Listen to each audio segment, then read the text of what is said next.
Hi, this is Wesley Walker, former All-Pro wide receiver for the New York Jets. Stay tuned for Bridge to Health right here on Long Island Public Access Channel 20. Finally, the time has come. You no longer have to choose between conventional medicine and alternative medicine. Today, unlike years past, your team of doctors from all disciplines are working together side by side for the benefit of you, the patient, to help you regain your health and cross the bridge.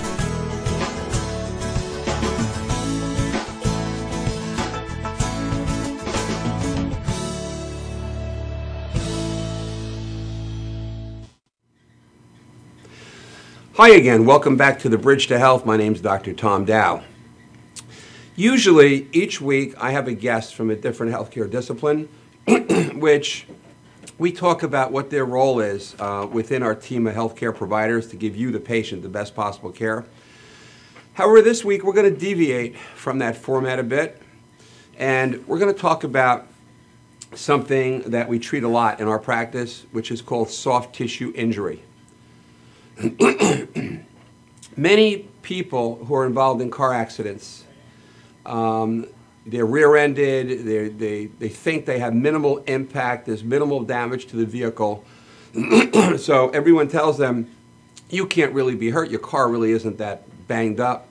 But yet those patients come in and they're in a lot of pain. And we're going to try to explain today to you why, with these types of impacts, patients do have some serious injuries, and why, most of the time, if we don't do the proper testing to show what's injured, the patient will never know really why they're hurt. So today we're going to talk about a rear-end collision of a motor vehicle, maybe hit at 5 to 10 miles per hour. And we're going to watch a series of videos to try to explain what happens to you, the patient, the occupant, inside the vehicle, and what kinds of injuries you could have and why. Let's play the first video.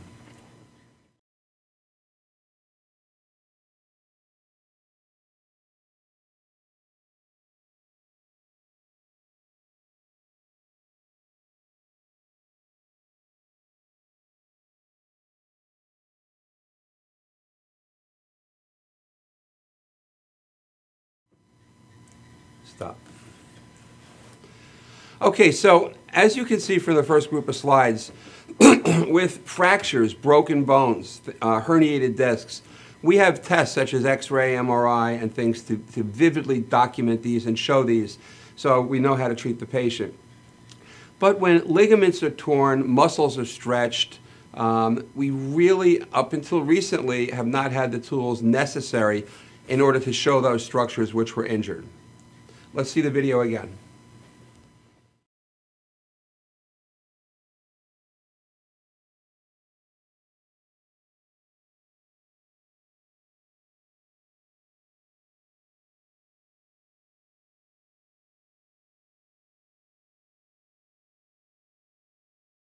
Stop.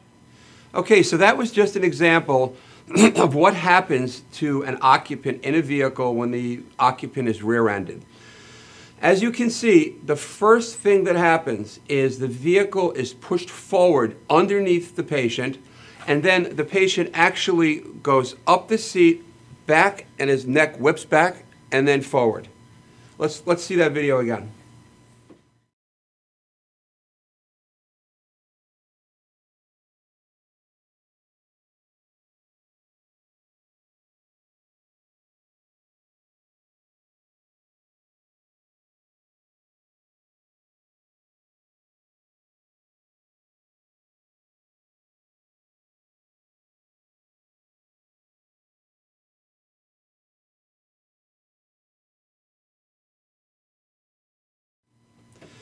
So as you can see from that animation, the head, which weighs approximately 8 to 10 pounds, sits on top of 7 tiny little bones called cervical vertebra. And the reason why they call this injury a whiplash injury is because if you ever look at a whip, if you move the bottom of the whip about this fast, the top of the whip is moving very, very fast. the head sitting on top of these 7 tiny little bones acts like a whip. So a rear end impact of 5 to 10 miles an hour can cause 5 times the acceleration or speed of the head at the top of the spine, which means the head is moving 25 to 50 miles per hour with a 5 to 10 mile per hour impact because of this whiplash or whip phenomenon. Let's start the video again.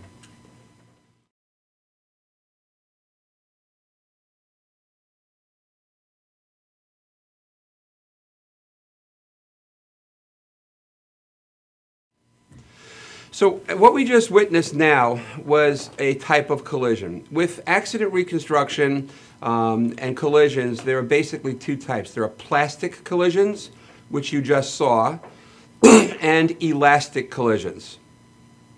The plastic collision, which you just witnessed with the cue ball and the 8 ball, is one in which the cue ball comes and strikes the 8 ball. Immediately, the 8 ball takes off. So with the law of conservation of momentum, which means energy cannot be created or destroyed, it's transferred from one body to another, that speed and that momentum of that striking cue ball, totally all the energy goes into the 8 ball to make it catapult off the cue ball. That's called a plastic collision. Let's take a look at that again. Let's see the video.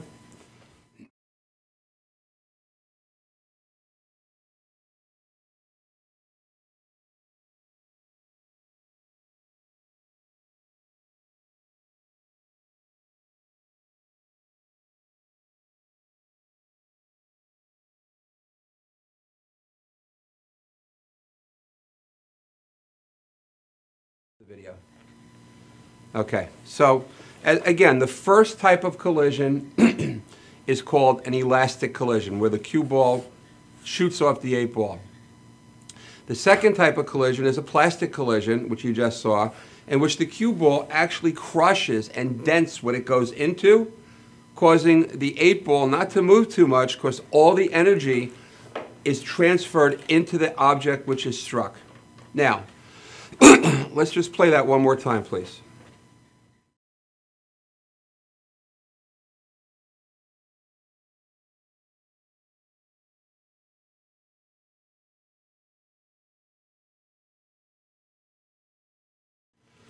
So you can see that plastic collision, that 8 ball didn't move too much because all the energy from that cue ball caused the 8 ball to deform and be absorbed into the 8 ball.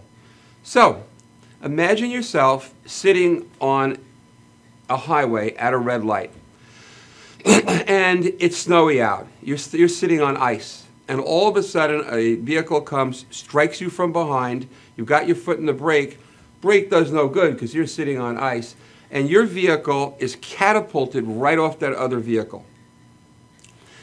Your vehicle will not be that damaged, just like the first collision you saw where the 8 ball took off, because all that energy from that vehicle hitting you catapults you off that vehicle. So your bumper, the trunk isn't going to be that damaged, but your vehicle flies.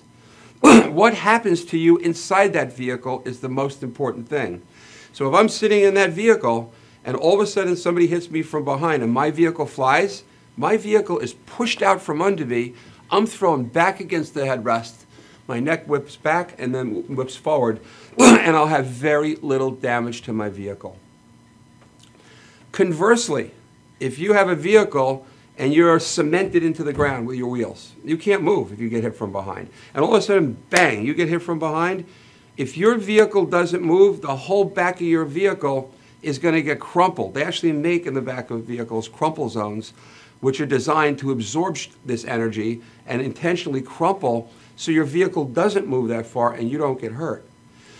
So you're now going to have a vehicle which is totally destroyed in the back, but if you don't move in that vehicle, which you won't, you don't even get injured.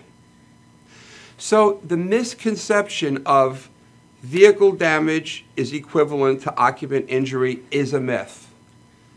Occupant injury is directly related to how your vehicle moves after impact, and then how you move inside the vehicle, and what positions you were in before you were hit. Let's play the video.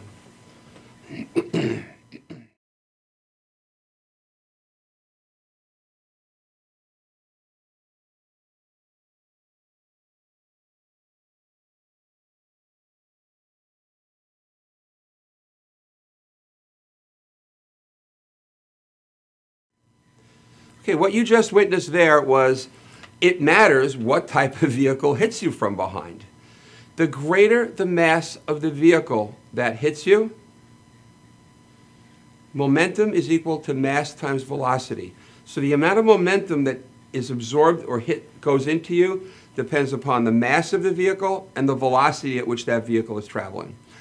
So you just saw a video of a truck maybe going 5 miles per hour and hitting a vehicle. That's going to cause tremendous acceleration of that vehicle that's being hit and a lot of injury to the person inside. Whereas if you take a little one of those new, what do they call them? Those little smart cars, the little tiny cubes. If one of those hits you from behind at the same speed, you're going to have very little injury because there's less momentum. We see this all the time. We see stories of huge barges breaking loose, and they're only moving at 1 or 2 miles per hour, and they hit a dock. They take out the whole dock because of their huge mass, which generates tremendous momentum. Let's start the video again.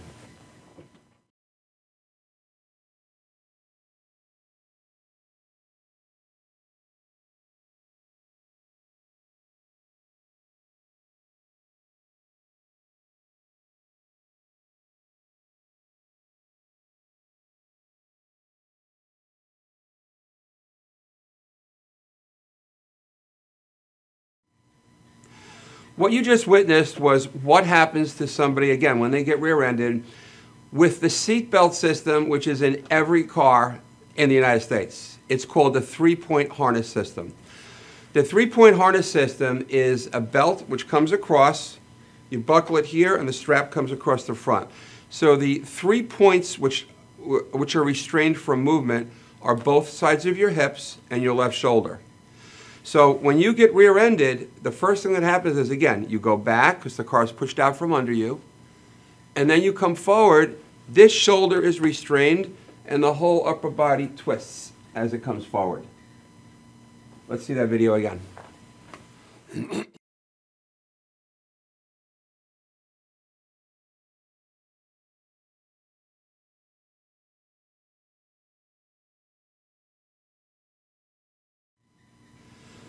Injuries from this three-point system are shoulder injuries, neck injuries, and that's how people hurt their lower backs, even when having a seatbelt on when they're rear-ended, because it causes twisting and torque in the lumbar spine. Three-point seatbelt systems are designed for one thing, to stop you from going through the windshield, but they actually can cause injuries due to how they're set up. If you look at all the racing boats, if you look at all the race car drivers, they have a 4-point harness system. They have straps which go across both shoulders and both hips. So when they're hit, there's no twisting, there's no forward movement of the upper body. Let's start the video, please.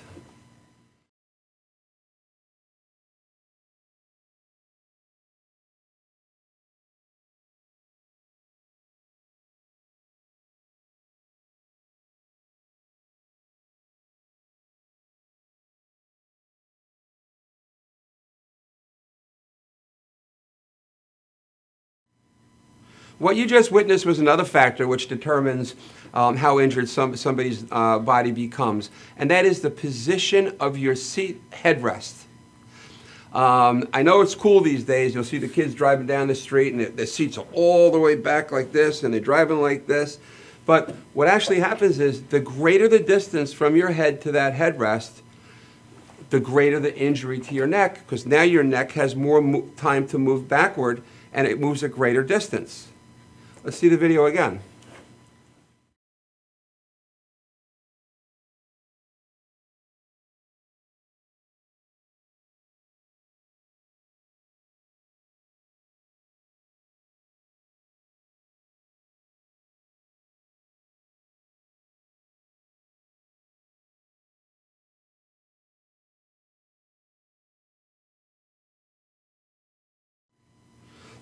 So you saw a simulated collision in a car that wasn't a real one. That's one we staged in a parking lot, but the actor did a great job.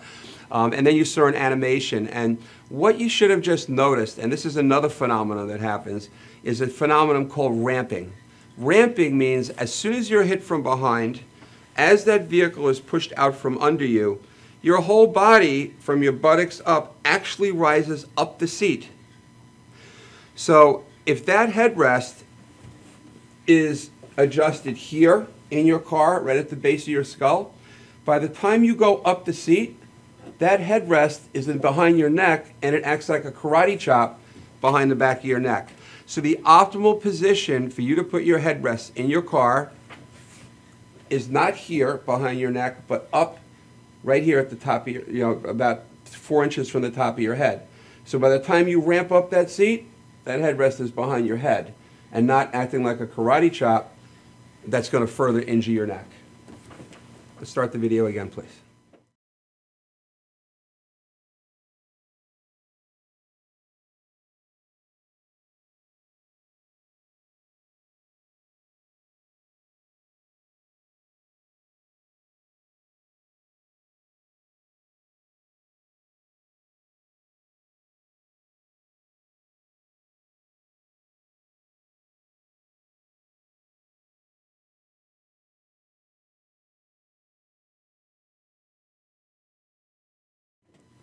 Okay, so another factor which you just saw on that last video clip was what we're doing in our vehicles at the time of impact from behind also is a determinant on what body parts are injured and how severe.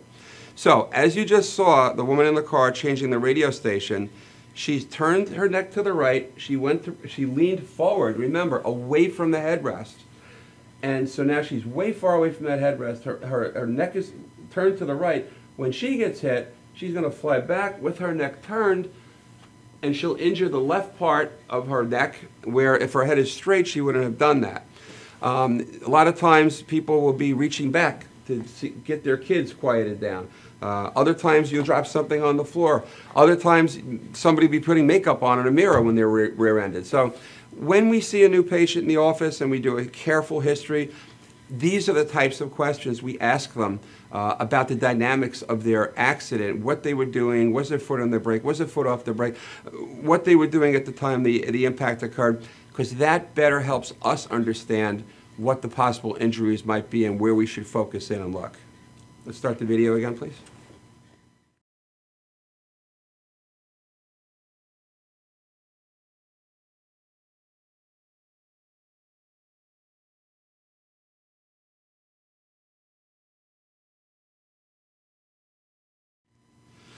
So what we just looked at was what happens to your TMJ. TMJ stands for temporomandibular joint. It's the joint right here on both sides of your head in which your bottom, what we call jaw or mandible, pivots on. There's a ball and socket joint right there where you open and close. So when you get hit from behind, what actually happens is your head goes back, the TMJ flies open,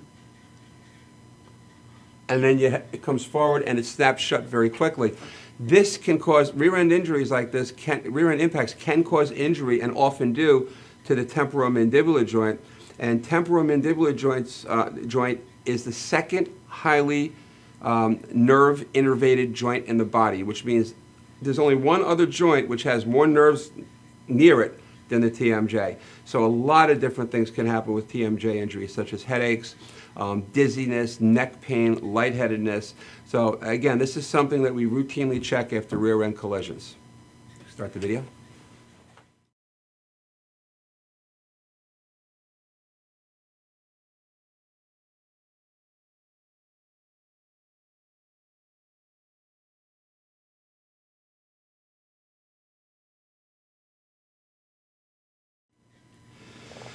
So, what happens next after we do a careful history? We try to understand from the patient, from what they're telling us, what the dynamics are of what happened to them inside that vehicle. We then have to do a consultation, physical exam, and diagnostic testing. Somebody once told me long ago, and I truly believe this, that how can you tell if your doctor is one of the best doctors? And the answer to that question is, does your doctor listen? The best doctors in the world are those that listen the best to their patients. How many times have you gone into a doctor's office and you get 2 words in and the doctor's talking the whole time and really isn't listening to you?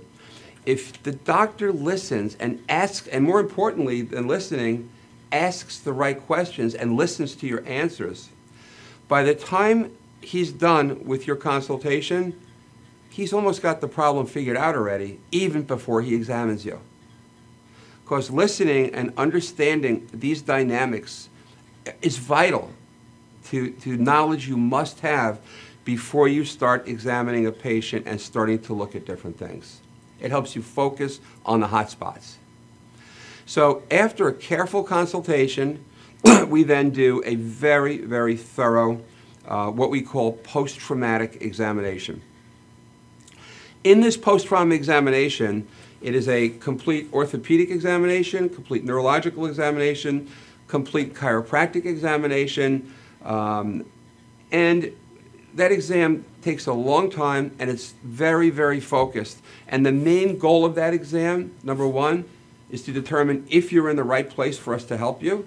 And if not, we need to know where to send you. If you are in the right place for us to help you, we must then now start to do diagnostic testing so we can understand what the injuries are a little better. On a future show, I'm going to go over many, many different diagnostic tests we utilize to document soft tissue injury. But I'm only going to go over one today. And that is a plain X-ray films and what we call stress or functional X-ray films. Plain X-ray films are films that after you have a trauma, you come in and see, you go to your hospital, you go to your ER, you go to your ortho. They do what's called an AP shot of your neck straight on, one from the side which is called a lateral. They may do one where you open your mouth up to see the first and second cervical vertebra. Or they might do side ones which are called obliques to look in the holes the nerve roots come out of. These films are primarily used to rule out fracture, dislocation, or any type of pathology within the bone, such as tumors, cysts, things like that. And remember, X-ray only shows bones. X-rays do not show discs, they don't show nerves, they show only bones. In our office, we do those, plus we do what are called stress or functional X-rays. So after we do the ones I just discussed, we'll do a shot from the side with your head all the way bent down, and another shot with your head all the way back. And if you have any ligaments which have been torn between each of those vertebrae, we'll actually see in what we call that flexion view with your head down, the bones shift out of place as you put your head down. And if you have another ligament torn, when your head goes back, we'll see the bones slip back out of position.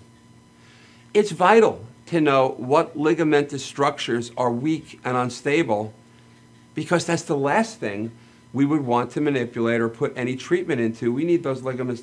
Those ligaments need time to heal. So again, these are called functional or stress films, and they're vital to us understanding your injuries. At another time when we come back, we're going to go into other things such as electrodiagnostic testing, MRI, CAT scan, so you understand how these tools are used to further document the injuries which are not fractures but are termed soft tissue injuries. I hope you enjoyed the show, and in the future, we're going to bring guest specialists in trauma specifically to further elaborate on what happens to you in these vehicles and the tests that are out there to help diagnose and the treatment that's out there to help you get better. Once again, thank you for watching us. And remember one thing, if you want real wealth, join us next time on The Bridge to Health. Thanks for watching. Stay tuned. We'll be right back on MadHouseTV.com. Finally, the time has come. You no longer have to choose between conventional medicine and alternative medicine. Today, unlike years past, your team of doctors from all disciplines are working together side by side for the benefit of you, the patient, to help you regain your health and cross the bridge.